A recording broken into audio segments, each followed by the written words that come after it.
You came here looking for a medieval fantasy world, not just swords and castles, but real danger, magic, and runes that actually feel alive. Well, you've clicked on the right video.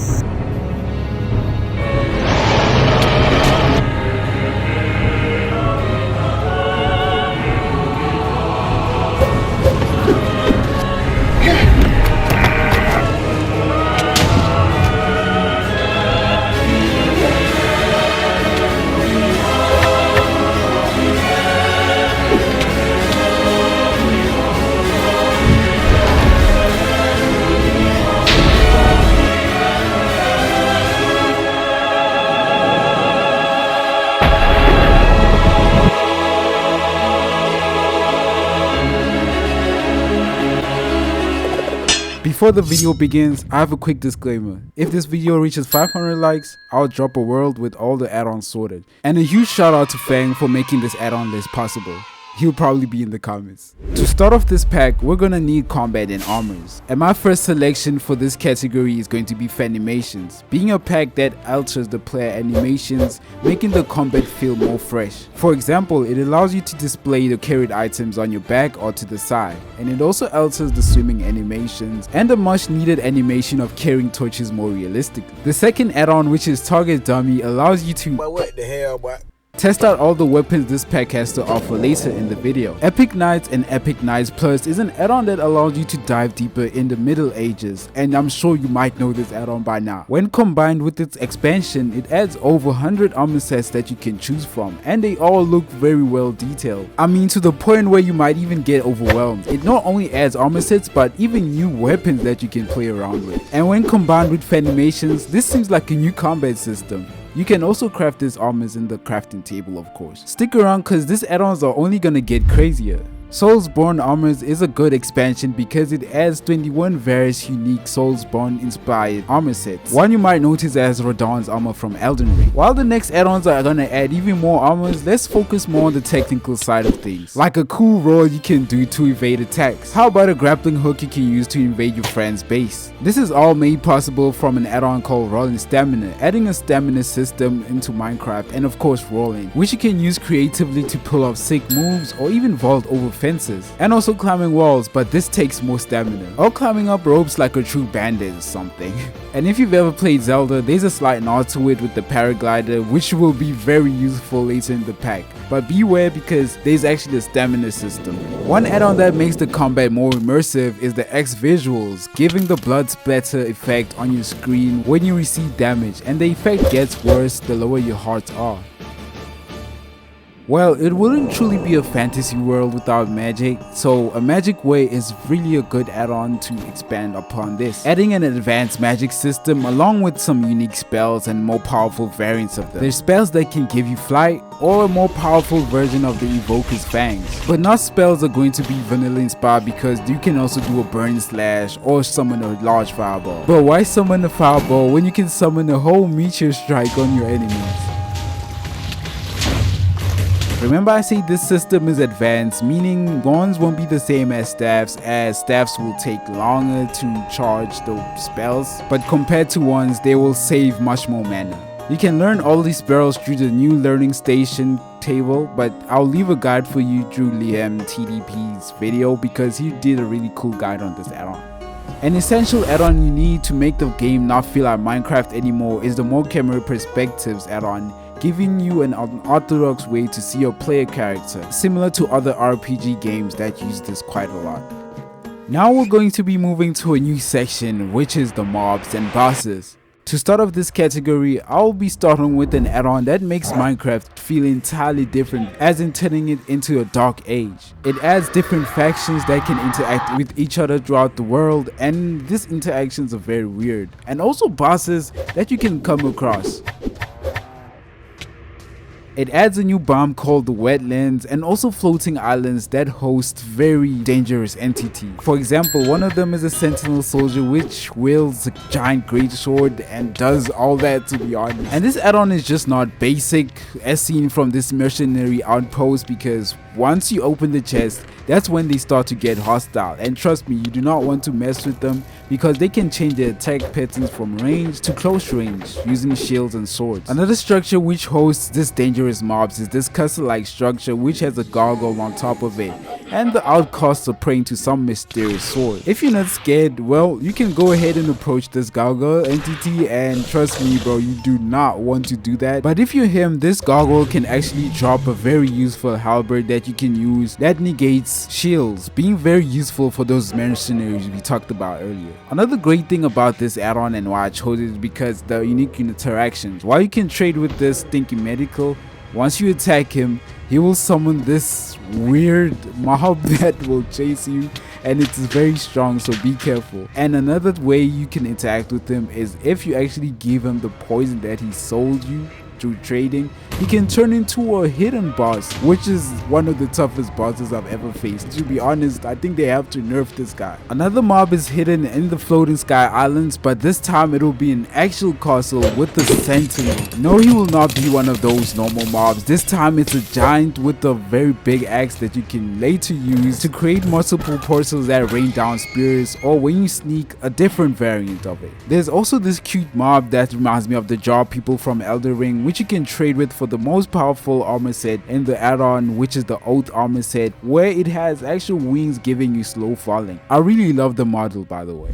Another add-on that complements on this darker theme we're going for is Evil Worst. Well, there's going to be a village with heretics dancing around and everything during the day, and everything seems to be normal until it's nighttime and they attack you. And in the lore of this add-on, they're described as heretics who went crazy on the hunt for werewolves, so I'm sure they think you're a werewolf somehow. Another feature which proves this add-on is much needed is the worship cult underneath the world, which is now in the structure known as the sewers. These red people are highly resilient and can grab you to consume your health in the process. While the sounds from these red people can get very repetitive and annoying, this add-on proves to be great by the boss battle, being the Red King who will desperately try to swarm you with a pack of rats. I really love these add-ons that add some sort of story to the game, and you will figure out that for yourself as you play it. But one boss I'd like to highlight is the hidden ones, where once you beat this priest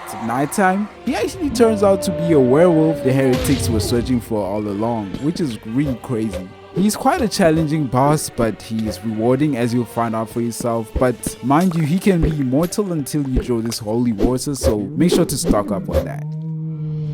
Mythological Craft adds all sorts of mystical creatures throughout the world for you to explore and find. For example, there's genre mobs that look like they come from the Witcher series, or dragons that you can find throughout the world with their own nests. And while you can ride them, this add-on clearly makes it sure that they are not friendly, because they will be very hostile. They have different color variants, but they all share the similar attack pattern of carrying you and grabbing you all the way to the sky to drop you. There's also centaurs that you can find in cabs that just make the world more fun to explore, meaning you won't find the same thing over and over again. And what I like is that these creatures have their own structures, like this rock golem that's at the very top of this tower, and the Lashy in Slavic mythology, which is translation for forest spirit, which is actually a boss in this add-on that can summon all sorts of animals to attack you. And one nod to the Dark Souls series is the Mimic Chest, which I'll let you find that out for yourself. Note that some bosses can give you interactable items like the Medusa head,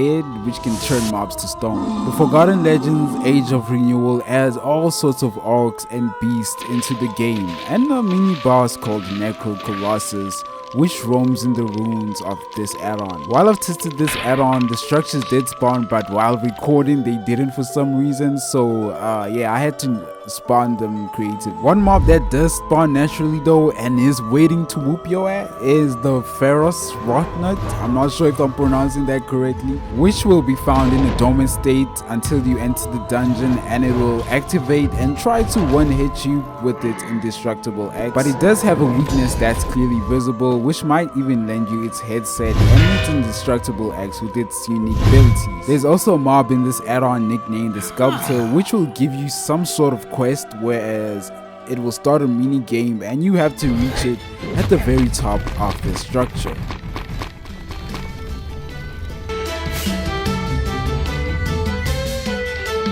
Know that you might need creative ways to reach him because there's a time limit, rolling stamina, and if you do complete his quest and reach him, he will actually congratulate you, which is really cool, and reward you with a gauntlet that has 2 unique abilities. For the first, he will give you a tunneling ability which you can use to tunnel down really quickly in a spinning motion, or even use it creatively to jump higher, and the second one while sneaking to create a pillar of the block you're standing on. And a mob which you might know even if you haven't played this add-on before is the Frost mob because of its popularity in the Java scene. That makes this paid add-on even more worth it. It has a variety of attacks from its freezing breath, which can freeze you in place so that it can attack you with its second arsenal of physical attacks, but it mostly uses its frost breath, so it will hop backwards and continue to freeze you. But don't worry, because most of the add-ons in this list are free, and that was the only paid one. One example is the System Hydra. Adding a Hydra 3-headed beast dragon-like creature to the game with different variants depending on the biome, and each variant has its different property, like the green one, which is poison spits a poison cloud. While it can be such a long and draining battle, you can obtain their armor sets, which is rewarding, including a totem that you can use to give you passive effects. What's a fantasy medieval world without dragon-like creature that you can ride? So the System Wyvern adds a wyvern that you can ride around the world, and one cool ability is that you can actually speak fireballs, giving you a new opportunity to terrorize villages or even destroy your friends' bases that they've took years to build. One of the many bosses in this pack is going to include the Fallen King, which you can spawn into the world, and he is a multi-phase boss, meaning there's a second phase, and the second phase is very menacing, to be honest, because of this little scream he does. If that wasn't scary enough, he has a scythe that at least you can get, which can also damage mobs and give them the wither effect, being a quite useful weapon. The final boss I have on this list in the mobs and bosses category is a boss I've revisited quite a lot, and this time they've updated the add-on to feature a large arena for the boss where you can actually fight him and you don't have to go to the ancient city. And this new system is so interactive. While his attack pattern is pretty much the same, he has a new HUD bar displaying his health in a more immersive way. And mind you, if you haven't played this add-on before, he's quite a tough, difficult boss still. So for the second phase, you better have ranged weapons because he's gonna overwhelm you with his flames and his multiple summons that he uses. But now the new thing in this add-on is the netherite sword variant, whereas you can summon more skeleton soldiers. Alright, the last add-on for the mobs and bosses is the villager soldier, and I thought to add this because it makes villages more immersive. You can go around carrying a banner and they follow you. They can defend villages from all sorts of threats. So this add-on is quite an essential for you to add to, and you can also recruit and hire villagers. And one thing they've added, or I haven't seen yet, is the catapult, which you can use, which adds on to the medieval experience. The next category will be the exploration and world gen. I didn't want you to go around the world and it still felt like the same Minecraft, so Dungeon Raiders will add large-scale rules that spawn throughout the world and structures that add on to the atmosphere of the fantasy medieval world that we're trying to build. To expand on that, the Runes add-on does the same but adds more smaller scale but more structures compared to Dungeon Raiders, especially in this recent update, so this is a much needed expansion. One trap that caught me off guard though in the structures, because they're not entirely safe, is this little structure over here which I fell into the lava pit, so be sure to subscribe because I helped. While this one is not more on the world gen but more on the exploration side, it's the legendary rings and amulets add-on, adding all these trinkets that you can find in structures now.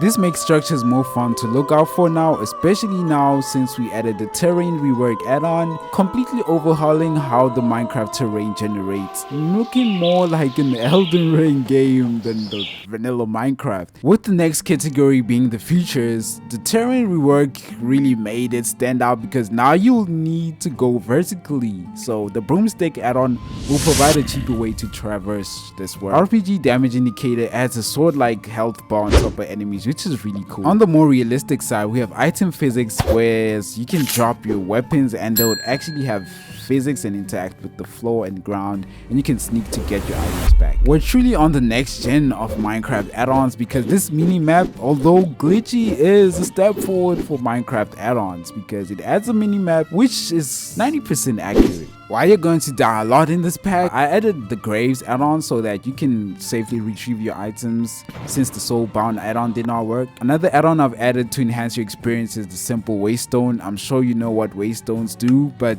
if you do not know, well, you can simply teleport between the waystones, which is a very efficient transportation method. But you have the choice to make it use XP or not, but I prefer it using XP, so do not exploit it. Another feature is the dynamic lighting, which adds realistic lighting to your torches, so as you move they actually light the environment. Utility backpacks might seem like your traditional backpack add-on, but this time it has a little twist with 5 slots on the left hand side where you can add this utility packs that add advantages to your backpack. For example, it will give you status effects like haste and regeneration, or an ability where you crouch, it will automatically place a torch for you. Jerry's Colonies is a multiplayer focused pack, and it's one of those underrated packs that you only see in this channel, by the way. You can now form actual kingdoms through this add-on, even in single player, by firstly claiming a land by creating a flag, and then you can actually hire civilians to take care of your village and give them roles depending on what you want for your village. For example, some can fight and some can even give jobs like mining, meaning they'll passively generate ores for you. We're now moving on to the decorative element of this pack, and medieval furniture is a very good add-on, if not the best furniture add-on themed on the medieval side. It adds many medieval furniture. Another decorative add-on you can use is the flag bearers banners, where you can actually tote banners of your kingdom to your friends or for yourself if you are into roleplay a lot. Now we're going to be moving on to the last category of this pack, which is the textures, and the circular HUD adds the roleplay RPG aspect into the game through a circular hotbar. One texture that a few of you will appreciate is the rounded shield texture, which rounds the shield, and I like the first person animation because it's also changed. A texture pack that I'll truthfully admit makes up 50% of the look and feel of this medieval pack is the Excalibur texture pack, which overhauls how the game looks, making it look like your classic medieval game. Another pack I have for you is the enhanced boss bars, changing the boss bars to look more menacing and RPG themed. Atmospheric sounds is going to be a very good pack to immerse yourself in the world more because it adds ambient sounds in the game, ranging from your footsteps to the environment.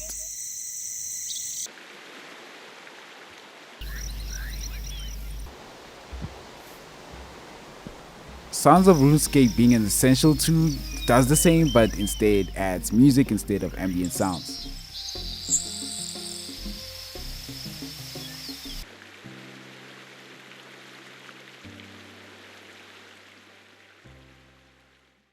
We finally reached the end of the video. Which add-on are you installing first? Let me know in the comments. If this video helped you find even one cool add-on, a sub will mean a lot, and there's tons more coming, so I'll see you in the next video. This is the Addon Sorting. Be sure to pause the screen if you cannot see an add-on clearly, and be sure to sort it the exact same way so that the add-ons work, and be sure to also enable all your experimental gameplay options. And with that said, remember that there's a world 500 likes. Yeah, I'll see you in the next video.